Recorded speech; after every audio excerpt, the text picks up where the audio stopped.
আমি দেশের সমস্ত জনগণের সামনে তুলে ধরতাম আপনার মতো দজ্জাল শাশুড়িদের বধূ নির্যাতনের আসল তথ্যচিত্র।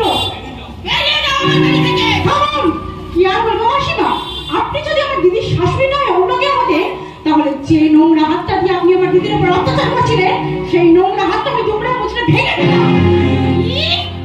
আমার বাড়িতে এসে আমাকে অপমান, আপনার মান কোথায় যে আমি আপনাকে অপমান করবো?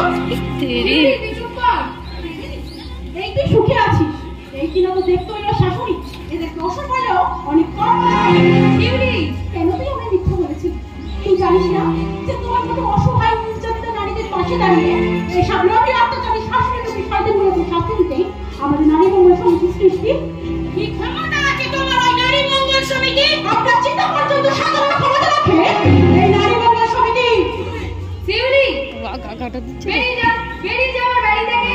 দিদি ভেবেছিস তো আমার বোন বলে তুই কিনা আমার সব হয়ে গেল সহ্য করে নেব? যে আমার আপনজনকে সম্মান দিতে পারে না তাকে আমি বোন বলে স্বীকার করতে ঘৃণা করি। যা দূর হয়ে যা আমার বাড়ি থেকে। আজ আমি চলেই যাচ্ছি না দিদি, আমি ভালো মতো দেখা চলে যা শিউলি, তুই চলে যা এক্ষুনি। কিন্তু দিদি আমার দিকে তাকিয়ে অন্তত একটা সত্যি কথা বলতো, কার উপর অভিমান করে তুই নিজের উপর এভাবে প্রতিশোধ নিচ্ছিস? জানি না শিউলি, আমি কিছু জানি না।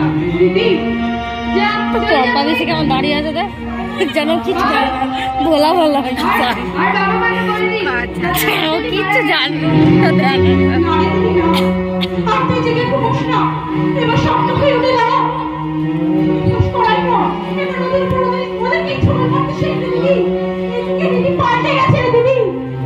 ভালোবাসার পরিবর্তে যেমন ভালোবাসা দিতে হয় তেমনি মানের মধ্যে মাকে অনেক করে দিতে হয়। যদি তুই না পারিস তুই অকালে শেষ হয়ে যাবি রে দিদি, অকালে শেষ হয়ে যাবি। শিউলি না রে দিদি না,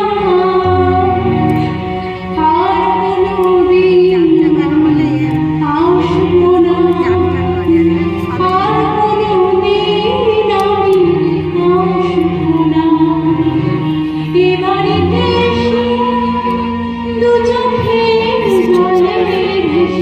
চোখের কেমন দাঁড়িয়ে আছে, ঘুড়ির উপর হাত দুটো রেখে চোখের দাঁড়িয়ে আছে।